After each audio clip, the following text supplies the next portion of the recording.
Hello दोस्त, मैं हूं इसाक सर और आप देख रहे हैं मेरा YouTube channel revision classes bye Ranjan sir. इस चैनल में आप लोग को बहुत बहुत स्वागत है। तो आपको मालूम होना चाहिए कि हम मैथ में प्रोबेबिलिटी पढ़ा रहे हैं और प्रोबेबिलिटी का तीसरा क्लास है और प्रोबेबिलिटी में हम बेसिक कंसेप्ट पढ़ रहे हैं। तो पिछले क्लास में हम प्रोबेबिलिटी पर चर्चा कर रहे थे कि प्रोबेबिलिटी क्या है, किसको प्रायिकता कहते हैं, प्रायिकता का मतलब क्या होता है। तो आइए हम प्रायिकता पर विचार करते हैं, केयर करते हैं।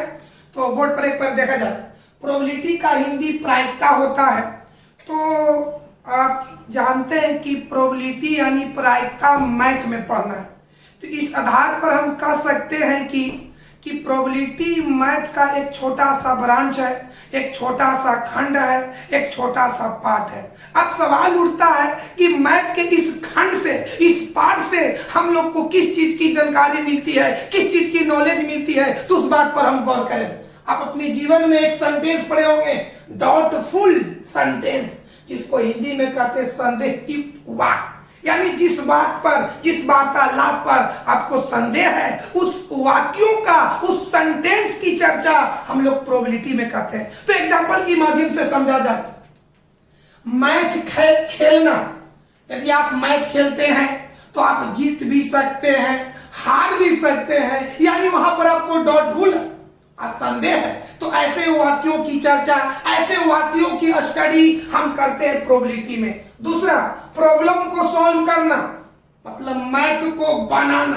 तो जब आप मैथ बनाइएगा तो आंसर मिल भी सकता है, नहीं भी मिल सकता है, यानी यहां पर डाउट है। तो इस तरीके का सेंटेंस की चर्चा हम प्रोबेबिलिटी में करेंगे।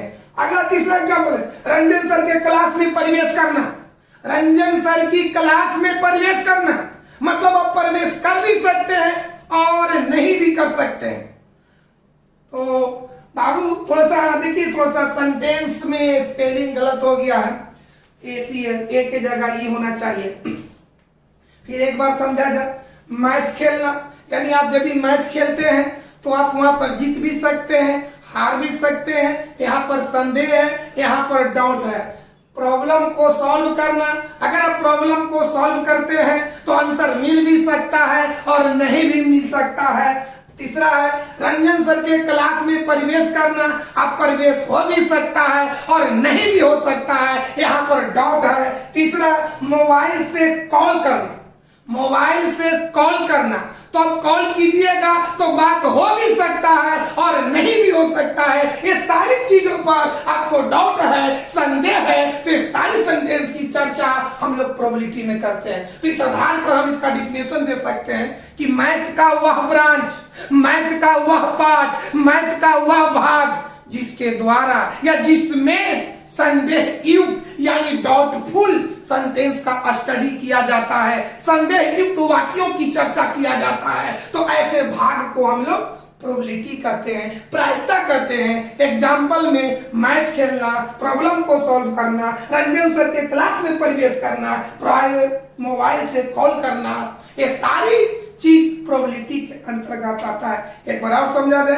कैसे लिखेंगे कि मैथ का वह भाग, मैथ का वह पार्ट जिसमें संदेह युक्त वाक्यों की चर्चा किया जाता है, मैथ का वह भाग, मैथ का वह पार्ट जिसमें संदेह युक्त वाक्यों की स्टडी किया जाता है, अध्ययन किया जाता है, तो ऐसे पार्ट को प्रोबेबिलिटी कहते हैं, प्रायिकता कहते हैं। एग्जाम्पल में मैच खेलना, प्रॉब्लम को सॉल्व करना, रंजन सर के क्लास में प्रवेश करना, मोबाइल से कॉल करना, ये सारी वाक्यों का, ये सारी सेंटेंस की स्टडी मतलब अध्ययन प्रोबेबिलिटी में करते हैं। तो आपको समझ में आ गया हो गया कि प्रोबेबिलिटी का मतलब, प्रायिकता का मतलब संदेह युक्त। चाहे वार्तालाप में बीच आपस में बात करते समय अगर आपको किसी चीज पर डाउट है, संदेह है, तो आप समझ लेना है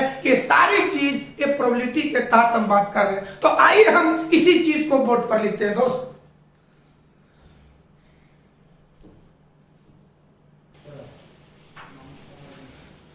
तो दोस्तों, जो हम आपको चीज बताए हैं उसी चीज को हम बोर्ड पर लिखे हैं। तो देखिए एक नजर, प्रोबेबिलिटी का हिंदी होता प्रायिकता। मैथ का वह पाठ जिसमें संदेह युक्त वाक्यों का स्टडी किया जाता है, उस पाठ को प्रोबेबिलिटी कहते हैं। एग्जाम्पल के माध्यम, एग्जाम्पल तो बहुत हो सकता है।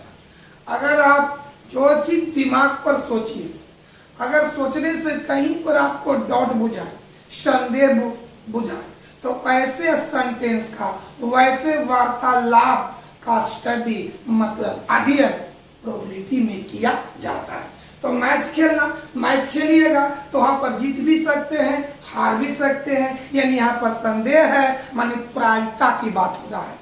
अगला, प्रॉब्लम को सॉल्व करना। प्रॉब्लम को सॉल्व करोगे तो आंसर मिल भी सकता है और नहीं भी मिल सकता है, मतलब यहाँ पर संदेह है, यानी प्रायिकता की बात आ गया। रंजन सर के क्लास में एंट्री लेना, तो एंट्री हो भी सकता है और नहीं भी हो सकता है, यहाँ पर डाउट है, यानी प्रोबेबिलिटी की बात आ रहा है। मोबाइल से कॉल करना, अगर आप कॉल करते हैं तो बात हो भी सकता है और नहीं भी हो सकता है, यहाँ पर भी डाउट है, मतलब प्रोबेबिलिटी की बात आ रहा है। यानी हम उम्मीद करते हैं कि आपको प्रोबेबिलिटी समझ में आ गया होगा। तो आइए इसी चीज को, इसी थ्योरी को हम आगे बढ़ाते हैं दोस्त। तो देखा जाए एक बार बोर्ड पर आप,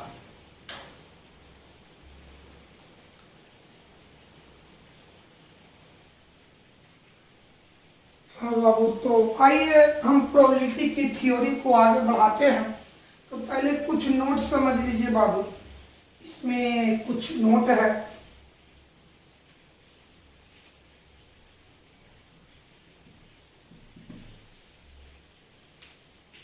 देखा जाए, अगर छोटी ब्रैकेट आए, सुनिए बाबू, स्मॉल ब्रैकेट, तो स्मॉल ब्रैकेट को हम अर्थ निकालेंगे ऑफ।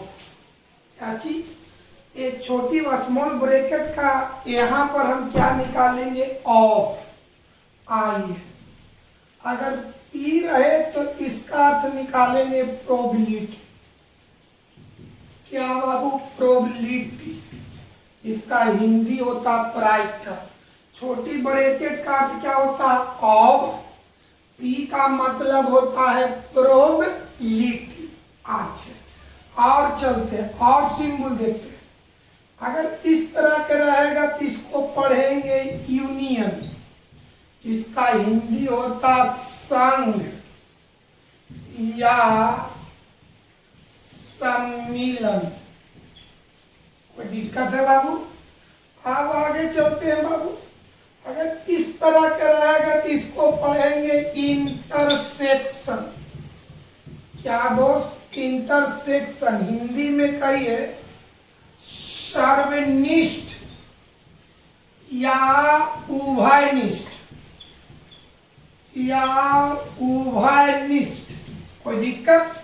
बढ़िया से बोलो। इसको क्या पढ़ेंगे? ऑफ। पी को पढ़ेंगे प्रोबेबिलिटी, इस सिंबल को पढ़ेंगे यूनियन, इसको पढ़ेंगे इंटरसेक्शन। एक बार आओ, या स्मॉल ब्रैकेट को पढ़ेंगे ऑफ, इसको पढ़ेंगे प्रोबेबिलिटी, इसको पढ़ेंगे यूनियन, जिसका हिंदी होता संघ या सम्मिलन। इसको क्या पढ़ेंगे? इंटरसेक्शन, जिसका हिंदी होता सर्वनिष्ठ या उभयनिष्ठ। एग्जाम्पल थोड़ा देखा जाए। एग्जाम्पल क्या है बाबू? चलो इसको पढ़ के सुनाना है। इसको क्या पढ़ेंगे? पी से प्रोबेबिलिटी, छोटी ब्रैकेट को ऑफ, तो प्रोबेबिलिटी ऑफ क्या है? प्रोबेबिलिटी ऑफ ए। बढ़िया से। पी को क्या पढ़ेंगे? प्रोबेबिलिटी, छोटी ब्रैकेट को ऑफ, तो प्रोबेबिलिटी ऑफ, इसको पढ़ेंगे ए, प्रोबेबिलिटी ऑफ ए। इसको पढ़ेंगे बाबू कैसे? पी से प्रोबेबिलिटी, प्रोबेबिलिटी, छोटी ब्रैकेट को ऑफ, ये हो गया ए। बोला जाए इसको क्या पढ़ेंगे? Probability of A. Hindi of माने का, प्रोबेबिलिटी का हिंदी प्रायिकता, माने प्रोबेबिलिटी ऑफ ए का हिंदी ए की प्रायिकता। पहले पढ़ना सीख ली, उसके बाद आगे बाबू, इसका हिंदी क्या होगा दोस्त, हिंदी कर लेते हैं। हिंदी एका प्रायिकता। चला जा आगे देखते हो बाबा, आगे देखते हैं। चलिए पढ़िए। पी से प्रोबेबिलिटी, इसको पढ़, छोटी ब्रैकेट को ऑफ प्रोबेबिलिटी ऑफ एडस, यानी इसको पढ़ेंगे प्रोबेबिलिटी ऑफ एडस। ये सब दिमाग में डालना, अगर दिमाग में नहीं हटता तभी प्रॉब्लम बनाने में, ऑब्जेक्टिव बनाने में, थ्योरी बनाने में आपको दिक्कत होगी। इसको क्या पढ़ेंगे, पढ़ सुनाओ।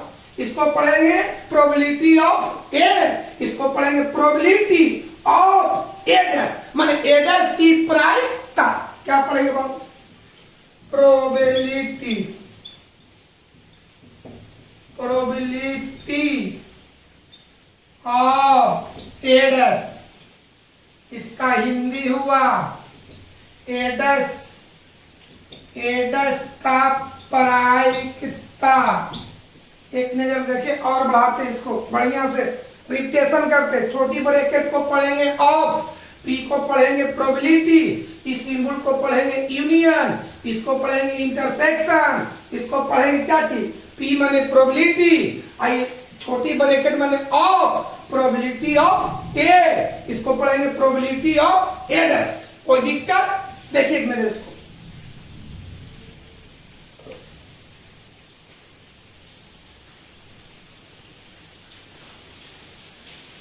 हाँ बाबू, और आगे देखिए, तीसरा देखा जाए, पढ़ने के लिए सीख लीजिए। चलिए बताओ मेरे भाई, इसको पढ़ के सुनाओ। पी माने प्रोबेबिलिटी, छोटी ब्रैकेट को ऑफ प्रोबेबिलिटी ऑफ, और अंदर वाला को हम पढ़ेंगे ए यूनियन बी। पढ़ के बताओ आप, probability, probability of A union B, इसका हिंदी हुआ ए यूनियन बी की प्रायिकता। हिंदी हुआ बाबू ए यूनियन बी का प्रायिकता। चला जाए और देखिए बाबू, मेन पढ़ना सीखिए। प्रोबेबिलिटी ऑफ एडस, पढ़ा जाए इसको। पी से प्रोबेबिलिटी, दो ये चीज तो याद करना, पी माने प्रोबेबिलिटी और छोटी ब्रैकेट माने ऑफ, तो पढ़िए प्रोबेबिलिटी ऑफ, आई अंदर वाला पढ़िए एडस इंटरसेक्शन बीडस। पढ़िए बाबू, क्या होगा, प्रोबेबिलिटी, प्रोबेबिलिटी ऑफ, क्या होगा बोल बाबू, एडस इंटरसेक्शन बीडस, इसका हिंदी हुआ बताओ बाबू, एडस इंटरसेक्शन बीडस का प्रायिकता। उम्मीद करते हैं कि समझना सीखे होंगे।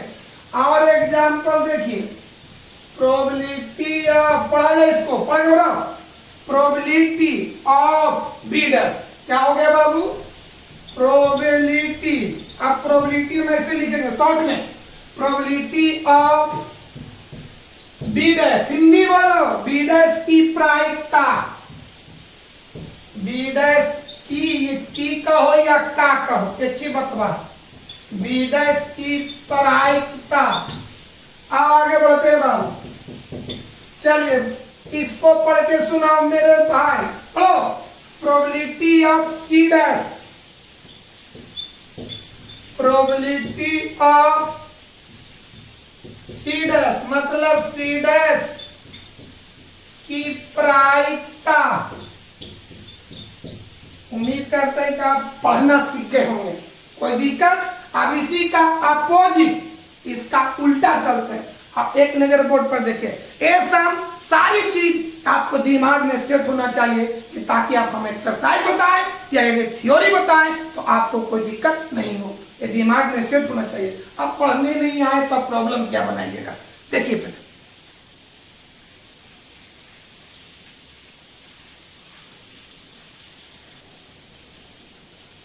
हाँ दोस्त, इसका उल्टा देखा जाए, ये सब दिमाग में सेट हो जाना चाहिए। आइए अगर कोई बोले कि ए की प्रायिकता उल्टा है, ए की प्रायिकता, ए की प्रायिकता का मतलब वो प्रोबेबिलिटी ऑफ ए। अगर बोलेगा ए की प्रायिकता निकाले, यानी हमको निकालना प्रोबेबिलिटी ऑफ ए। आगे ए यूनियन बी की, A union B, A union B की प्रायिकता,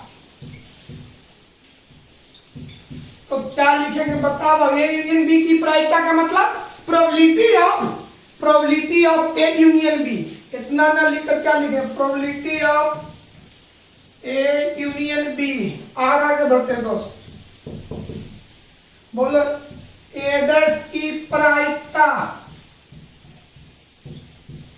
ए डैश की प्रायिकता क्या हो गया? Probability of A dash.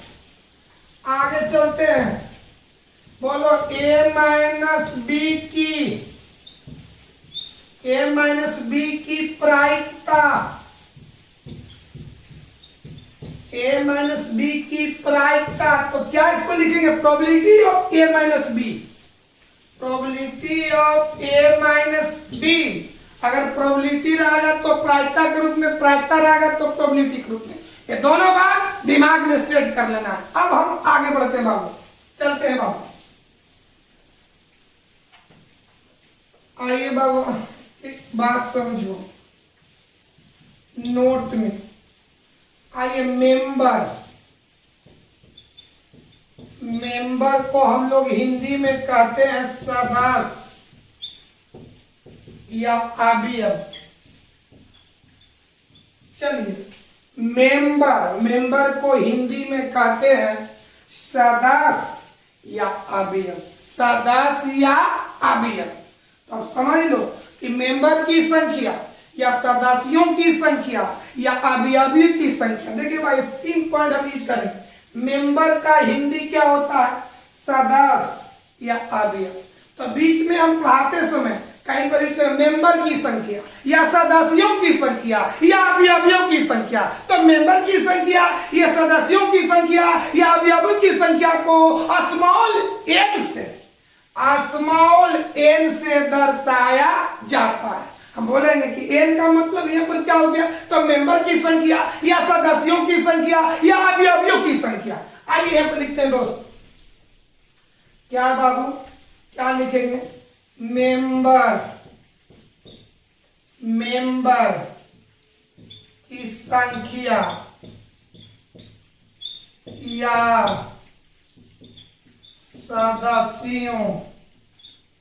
सदस्यों की संख्या या अवयवों की संख्या, अवयवों की संख्या को स्मॉल एन से दर्शाया जाता है। अब मेंबर की संख्या या सदस्यों की संख्या या अवयवों की संख्या को स्मॉल एन से मतलब छोटकी एन से दर्शाया जाता है। तो प्रोबेबिलिटी में छोटकी एन का अर्थ क्या निकालेंगे? चाहे तो अवयवों की संख्या या सदस्यों की संख्या या मेंबर की संख्या। बात समझ में आ रहा है बाबू? कोई दिक्कत? तो आइए इस बात को आप एक नजर देखिए और इस चीज को आगे बढ़ाते हैं।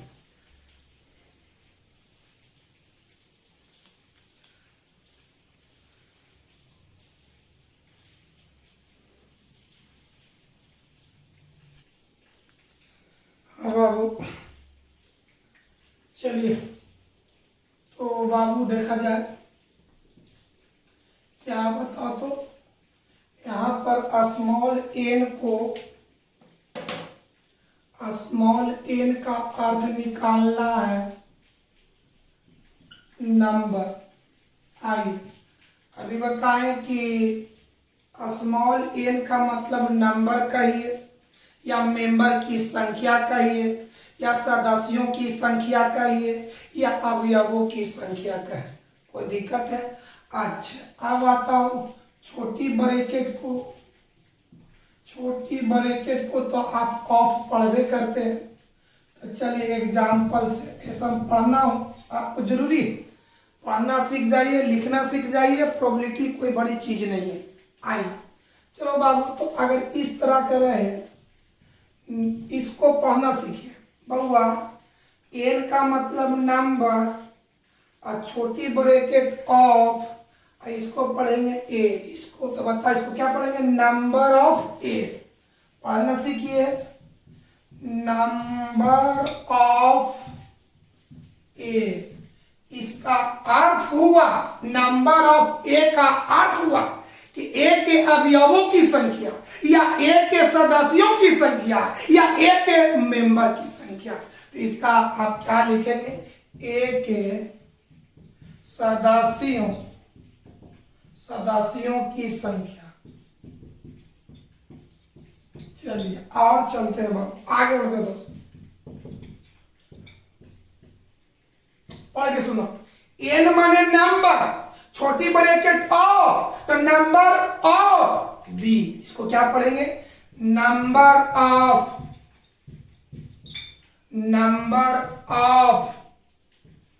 बी। इसका हिंदी हुआ कि बी के सदस्यों की संख्या, बी के अवयवों की संख्या, बी के मेंबर की संख्या। क्या हिंदी हुआ दोस्त, बी के सदस्यों की संख्या। आगे बढ़ते दोस्त, चलो इसको पढ़ के सुनाना है, इसको पढ़ के सुनाना है बउआ। क्या, नंबर, पढ़िए, नंबर ऑफ, और अंदर वाला क्या पढ़ेंगे, ए यूनियन बी। इसको पढ़ेंगे number of A union B. बोलो बउआ, number of A union B. इसका अर्थ हुआ कि ए यूनियन बी के सदस्यों की संख्या। आइए बस, इसका हिंदी हुआ ए यूनियन बी के सदस्यों की संख्या। कोई दिक्कत है बाबू, कोई प्रॉब्लम, लिखने आ रहा? अब इसका उल्टा चलते हैं, आप एक नजर देखिए, आप पढ़ना सीखिए, लिखना सीखिए, तो प्रोबेबिलिटी कोई बड़ी चीज नहीं है। देखो एक नजर,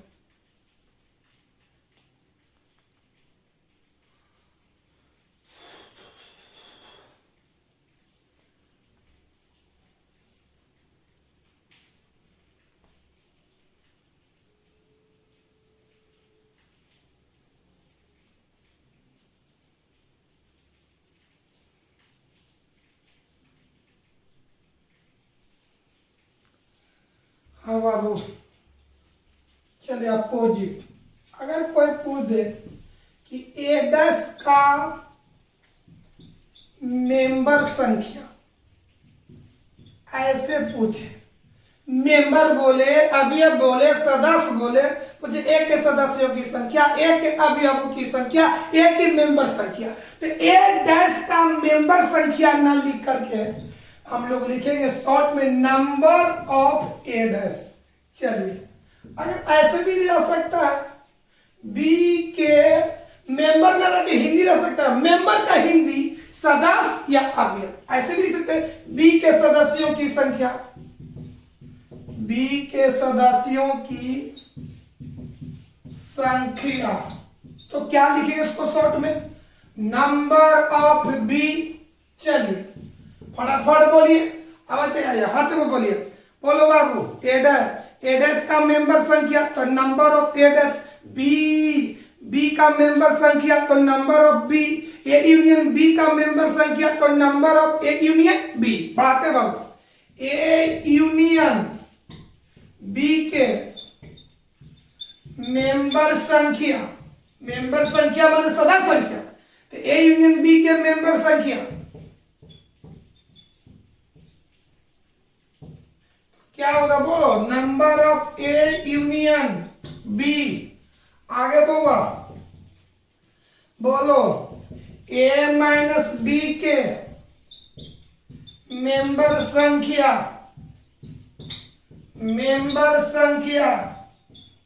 क्या लिखेंगे, बोल, number of A minus B. चलिए आगे और समझ लिए, ए डस इंटरसेक्शन बी डस के मेंबर संख्या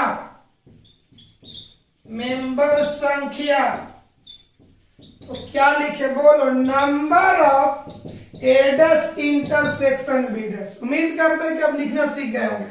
अब चलिए देखिए बढ़िया से इसको गौर कीजिए, आपको लिखना जरूरी है और पढ़ना भी जरूरी है। लिखना भी जरूरी है, मैंने कैसे लिखा जाएगा और उसका अर्थ क्या होता है, ये दोनों जरूरी है। अब आगे हम बढ़ाते हैं, आप एक नजर देखिए बाबू।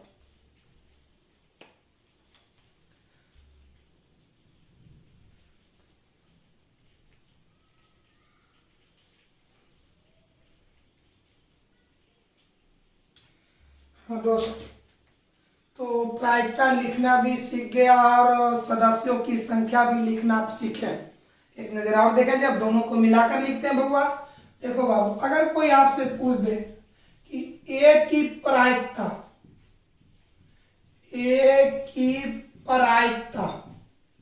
तब आप इसको कैसे संकेत में लिखेंगे, प्रोबेबिलिटी ऑफ ए। अगर यही आपसे पूछ दे कि ए के मेंबर संख्या माने अवयव की संख्या, ए की मेंबर संख्या, तब क्या लिखोगे, नंबर ऑफ ए। ए की प्रायिकता बोले तो प्रोबेबिलिटी ऑफ ए, ए की मेंबर संख्या बोले तो नंबर ऑफ ए। तुम प्रैक्टिस कर लीजिएगा इसको। आगे चलते हैं, ए यूनियन बी की प्रायिकता तब इसको क्या लिखेंगे, probability of A union B. अगर ये पूछे ऐसे कि ए यूनियन बी के मेंबर संख्या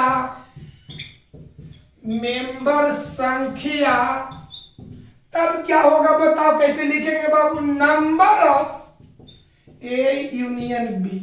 आगे बढ़ते हैं दोस्त, अगर पूछे कि ए माइनस बी की प्रायिकता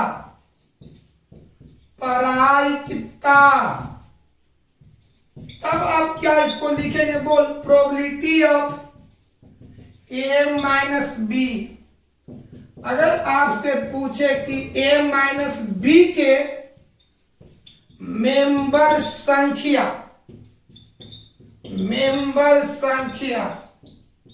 तब क्या लिखे, number of A minus B. हम उम्मीद करते हैं कि मेंबर संख्या कैसे लिखेंगे और प्रायिकता कैसे लिखेंगे, ये आपको दोनों चीज अच्छी तरह से समझ में आ गया होगा। अब आइए हम थ्योरी को आगे बढ़ाते हैं। आप एक नजर बोर्ड पर देखिए पहले बात।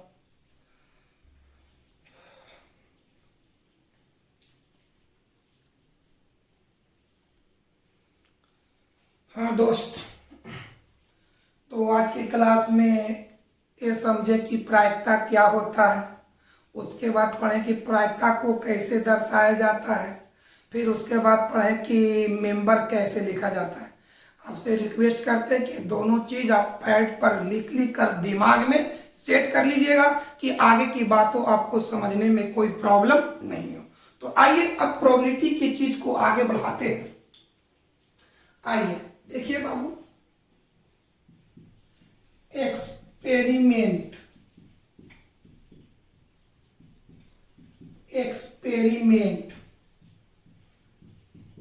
हिंदी में कहते हैं प्रयोग। समझा जाए एक्सपेरिमेंट क्या है, प्रयोग क्या है, कौन सी कार्य को, कौन सी वर्क को, कौन सी प्रोसेस को एक्सपेरिमेंट कहा जाता है, प्रयोग कहा जाता है। तो सुनिए, हमारे अनुसार दुनिया का कोई भी कार्य, कोई भी वर्क, कोई भी प्रोसेस, कोई भी प्रक्रिया को आप एक्सपेरिमेंट करेंगे, प्रयोग कहेंगे। कब, एक बार समझा जाए भाई, हमारी टॉपिक क्या है, एक्सपेरिमेंट, जिसका हिंदी होता है प्रयोग। तो हमने क्या बोले कि दुनिया का कोई भी वर्क, दुनिया का कोई भी कार्य, दुनिया का कोई भी प्रक्रिया, दुनिया का कोई भी प्रोसेस को हम एक्सपेरिमेंट कहेंगे। कब, जब उसका कोई रिजल्ट निकलता हो, कोई उसका परिणाम क्या बाबू, रिजल्ट। रिजल्ट को हिंदी में कहते हैं परिणाम, उर्दू में कहते हैं नतीजा। रिजल्ट को हिंदी में परिणाम कहते हैं, हिंदी में कहीं क्या कहता, इसका नतीजा। परिणाम को ही उर्दू भाषा में नतीजा कहते हैं।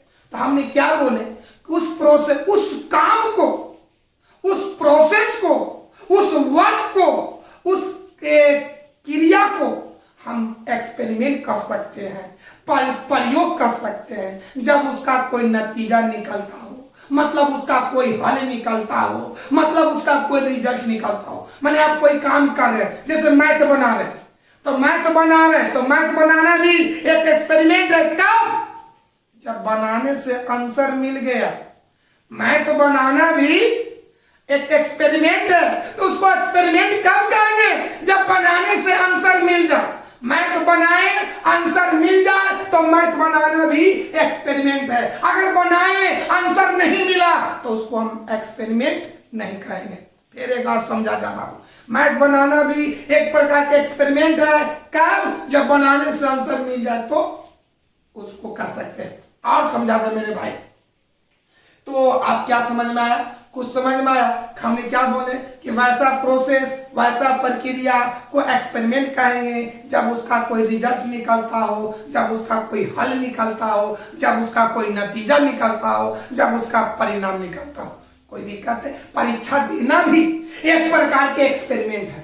कब? जब परीक्षा देने से रिजल्ट आ जाए, उसका कोई निष्कर्ष आए, तब हम कहेंगे कोची कि वो एक्सपेरिमेंट है। हमारी बात को समझो, दुनिया का कोई भी काम एक्सपेरिमेंट कर सकते हैं।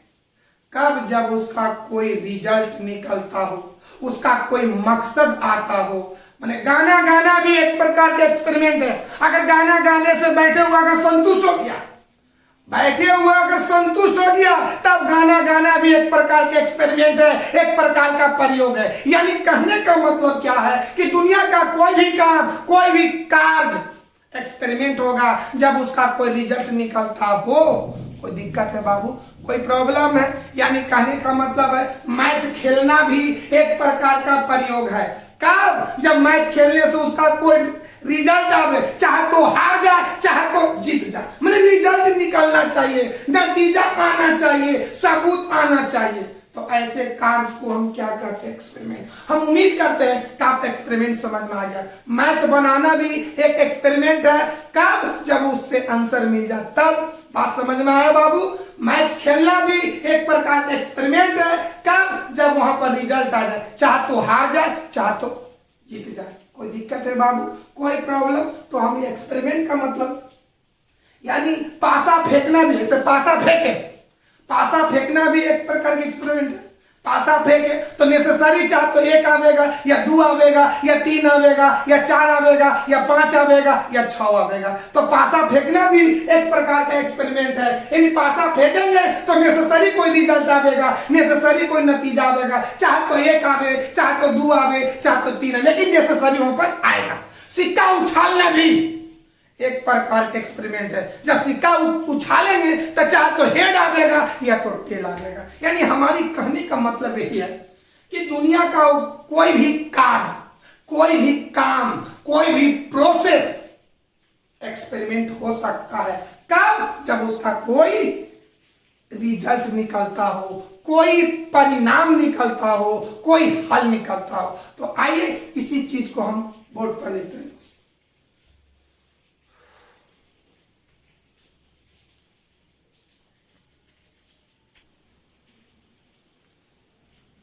हाँ बाबू, तो देखिए एक्सपेरिमेंट के बारे में जो समझाएं उसी चीज को हम बोर्ड पर लिखे। वैसा प्रोसेस जिसका कोई रिजल्ट निकलता हो, मतलब जिसका कोई परिणाम निकलता हो, तो ऐसे प्रोसेस को एक्सपेरिमेंट या प्रयोग कहते हैं। देखिए उदाहरण देके समझाएं।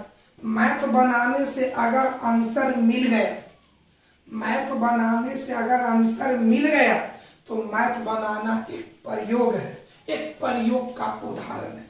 दूसरा एग्जांपल, अगर भाषण देने से, अगर स्पीच देने से सभी लोग संतुष्ट हो गए तो भाषण देना भी एक प्रकार का प्रयोग है, मान एक प्रकार के प्रयोग का उदाहरण है।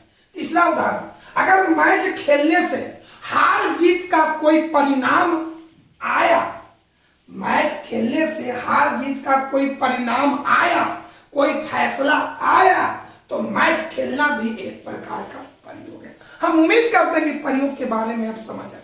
हम उन्हीं चीजों को प्रयोग कर सकते हैं जहां पर कोई उसका रिजल्ट आता हो, कोई फैसला आता हो, कोई नतीजा आता हो। अगर हम दिन रात काम करें और कोई रिजल्ट ना आवे, तो वैसी स्थिति में हम उसको एक्सपेरिमेंट नहीं कर सकते हैं, प्रयोग नहीं कर सकते हैं। तो अब आइए, प्रयोग का कई प्रकार होते हैं, कई टाइप्स होते हैं, लेकिन हमको कई नहीं पढ़ना है, उसमें एक वो पढ़ना है रैंडम एक्सपेरिमेंट, मतलब यादृच्छिक प्रयोग, यादृच्छिक प्रयोग। तो आइए, पूरी प्रोबेबिलिटी का, पूरी प्रॉब्लम, पूरी मैथ यादृच्छिक प्रयोग पर डिपेंड है, इसलिए यादृच्छिक प्रयोग को आपको अच्छी तरह से समझना होगा दोस्त। तो एक बार बोर्ड पर आप देखिए इसको।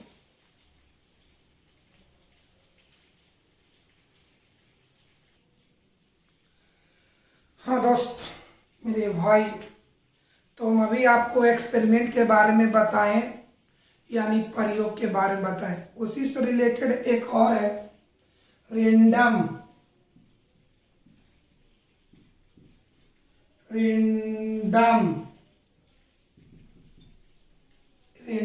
एक्सपेरिमेंट, हिंदी में कहते हैं यादृच्छिक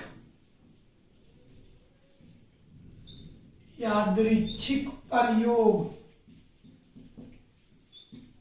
चलिए समझिए यादृच्छिक प्रयोग क्या है। हमने अभी 2-3 मिनट पहले पूछे कि प्रोबेबिलिटी, 2-3 मिनट पहले अब आपको बताए हैं कि यादृच्छिक प्रयोग पर, माने रैंडम एक्सपेरिमेंट पर प्रोबेबिलिटी का अधिकांश मैच डिपेंड है, इसलिए इसको अच्छी तरह से समझेंगे। आइए, तो यादृच्छिक का अर्थ होता है एक से अधिक। एक से अधिक का मतलब, एक से अधिक कहने का बोध होता है, एक से अधिक का मतलब होता है 2 या 3 या 4 या 5, मतलब एक से ज्यादा। तो यादृच्छिक का अर्थ होता है एक से अधिक। अब प्रयोग का मतलब, जी हाँ, प्रयोग किसको कहते हैं? जिसका कोई रिजल्ट हो। तो प्रयोग का अर्थ होता है, यहां पर समझ लो, संभव रिजल्ट। संभव रिजल्ट समझा जाए बढ़िया से। रैंडम एक्सपेरिमेंट, जिसका हिंदी होता है यादृच्छिक प्रयोग। यादृच्छिक का मतलब होता है एक से अधिक, माने एक से ज्यादा। अब प्रयोग का मतलब होता है संभव रिजल्ट। इससे अर्थ निकलता है कि वैसा एक्सपेरिमेंट, वैसा प्रयोग जिसका संभव रिजल्ट एक से अधिक हो, वैसा प्रयोग, वैसा एक्सपेरिमेंट जिसका संभव रिजल्ट एक से अधिक हो, तो ऐसे एक्सपेरिमेंट को, तो ऐसे प्रयोग को रैंडम एक्सपेरिमेंट कहते हैं, यादृच्छिक प्रयोग कहते हैं। तो आइए एग्जांपल के माध्यम से समझाते हैं। डिफिनेशन याद हुआ? वैसा एक्सपेरिमेंट यानी वैसा प्रयोग जिसका संभव रिजल्ट, जिसका संभव नतीजा, जिसका संभव परिणाम एक से ज्यादा हो। एक से ज्यादा का मतलब चाहे तो 2 गो हो, या 3 गो, या 4 गो, या 5 गो, मतलब रिजल्ट जब भी हो तो एक से ज्यादा हो। तो आइए एग्जांपल के माध्यम से।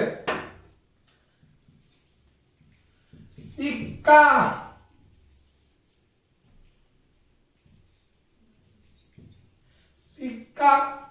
उछालने, सिक्का को उछालने से। चलिए, पिछले क्लास में हम बताए थे कि जब हम सिक्का को उछालेंगे तो वहां पर 2 तरह का रिजल्ट आएगा, चाहे तो हेड होगा या तो टेल होगा। तो सिक्का उछालने से संभव रिजल्ट क्या क्या हो सकता है बाबू? चाहे तो हेड होगा या तो टेल होगा। तो यहाँ रिजल्ट क्या हो गया? 2 गो, माने एक से ज्यादा है। इस आधार पर हम कह सकते हैं कि सिक्का उछालना एक प्रकार का यादृच्छिक प्रयोग है। एक बार समझो, हमने पिछले क्लास में बताए थे कि सिक्का को उछालने से, जब सिक्का ऐसे उछालोगे तो चाहे तो हेड आवेगा या तो टेल आवेगा। यदि यहाँ पर संभव रिजल्ट क्या हुआ है, दो है, यदि एक से ज्यादा है तो हम कह सकते हैं कि सिक्का उछालना एक प्रकार का यादृच्छिक प्रयोग है। कोई दिक्कत? अगला उदाहरण,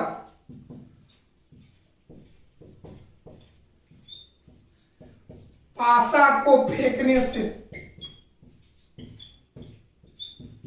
बोलो बाबू, पासा को फेंकने से संभव रिजल्ट बताओ। पासा को जब फेंकिएगा तो रिजल्ट क्या क्या आ सकता है? चाहे तो 1 आवेगा, 2 आवेगा, 3 आवेगा, 4 आवेगा, 5 आवेगा, 6 आवेगा। बताओ, तो रिजल्ट क्या हो गया? 6 हो। यदि 1 से ज्यादा है तो हम कह सकते हैं कि पासा फेंकना एक प्रकार का रैंडम एक्सपेरिमेंट है, यानी यादृच्छिक प्रयोग है। हम उम्मीद करते हैं कि आप, कहने का मतलब क्या हो गया, किसी यादृच्छिक प्रयोग समझ में आ गया। यानी सिक्का उछालना, पासा को फेंकना, सब किसका उदाहरण है? यादृच्छिक प्रयोग का। मैच खेलना भी एक प्रकार का यादृच्छिक प्रयोग है। जब हम मैच खेलेंगे तो चाहे तो हारेंगे या जीतेंगे, वहां भी रिजल्ट 2 तरह का है, यानी 1 से ज्यादा है। तो मैच खेलना भी एक प्रकार का यादृच्छिक प्रयोग है। तो क्या लिखेंगे मेरे भाई? वैसा एक्सपेरिमेंट, वैसा प्रयोग जिसका संभव रिजल्ट 1 से अधिक हो, तो ऐसे एक्सपेरिमेंट को रैंडम एक्सपेरिमेंट कहते हैं। सिक्का उछालना यादृच्छिक प्रयोग का उदाहरण है, क्योंकि यहाँ पर रिजल्ट 2 तरह का, 2 है, यानी 1 से ज्यादा है। पासा का फेंकना भी यादृच्छिक प्रयोग का उदाहरण है, क्योंकि यहाँ पर संभव रिजल्ट 6 है, यानी 1 से ज्यादा है। कोई दिक्कत? और समझिए, ताश के गद्दी से कोई एक पत्ती को निकालना, तो ताश के गद्दी से अचानक कोई एक पत्ती निकालेंगे तो 52 में से कोई भी आ सकता है, यानी वहां पर संभव रिजल्ट 52 को है, यानी 1 से ज्यादा है। तो ताश के गद्दी में से कोई एक पत्ती निकालना भी यादृच्छिक प्रयोग का उदाहरण है। एक बार आप समझा जाए, ऊपर से क्या लिखेंगे? वैसा एक्सपेरिमेंट जिसका संभव रिजल्ट 1 से अधिक होता है, तो ऐसे प्रयोग को यादृच्छिक प्रयोग कहते हैं। एग्जाम्पल, सिक्का को उछालना, पासा को फेंकना, ताश के गड्डी में से अचानक कोई एक पत्ती को निकालना, ये सभी उदाहरण यादृच्छिक प्रयोग का है। तो आइए इसी चीज को हम बोर्ड पर लिखते हैं।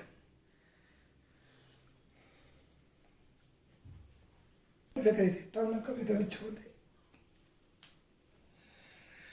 हाँ दोस्तों, आपको समझाएं उसी चीज को हम बोर्ड पर लिखे हैं। रैंडम एक्सपेरिमेंट हिंदी होता है यादृच्छिक प्रयोग। वैसा एक्सपेरिमेंट जिसका संभव रिजल्ट 1 से अधिक होता है उसे यादृच्छिक प्रयोग कहते हैं। सिक्का को उछालना यादृच्छिक प्रयोग का उदाहरण है, क्योंकि यहाँ पर संभव रिजल्ट 2 होगा, यानी 1 से ज्यादा हो गया। पासा को फेंकना भी एक प्रकार की यादृच्छिक प्रयोग है, क्योंकि यहाँ पर संभव रिजल्ट 1, 2, 3, 4, 5, 6 माने 1 से ज्यादा है। अच्छा, ताश की गद्दी से यादृच्छिया का मतलब होता अचानक, माने बिना देखे हुए, है ना। तो ताश के गद्दी से यादृच्छिया कोई एक पत्ती निकालना, तो बिना देखे हुए निकालेंगे तो 52 में से कोई आ सकता है, यानी वहां पर संभव रिजल्ट की संख्या 52 है, माने 1 से ज्यादा हुआ। यानी ताश के गद्दी से यादृच्छिया कोई एक पत्ती निकालना भी यादृच्छिक प्रयोग का उदाहरण है। तो आपको इतना प्रैक्टिस कर लेना है मेरे भाई। अगर ये सारा थ्योरी को दिमाग में डाल लेते हैं तो चाहे तो 9 क्लास है। वो एक बात और बताना चाहते हैं, प्रोबेबिलिटी एक ऐसा चीज है कि कहने का मतलब है कि इंडिया का अधिकांश, मतलब जितने कंपटीशन है उसका 75% कंपटीशन में प्रोबेबिलिटी का प्रॉब्लम कुछ ना कुछ पूछवे करता है। यानी इंडिया में जितने भी एग्जाम होते हैं उसमें से हम आपको दावा करते हैं कि 75% एग्जाम में प्रोबेबिलिटी का प्रॉब्लम पूछता है। इसलिए आप प्रोबेबिलिटी को आप भी देख लीजिए ना, 9 क्लास में भी प्रोबेबिलिटी है, 10 क्लास में भी, 11 में भी, 12 में भी है ना भाई। कंपटीटिव में पूछवे करता है, इसलिए आप प्रोबेबिलिटी को अच्छी तरह से पढ़िएगा। और एक बार आपसे रिक्वेस्ट कर रहे हैं कि आप पर डे मेरे वीडियो को देखिए, और जो उसमें फीलिंग होता है उसको आप जरूर कमेंट कीजिए, और कमेंट के माध्यम से कहीं पर जो प्रॉब्लम होता है तो उसको लिखिए, या हम उसको समझाएंगे अगले क्लास में। कोई दिक्कत है बाबू? तो आज की क्लास को समाप्त करते हैं।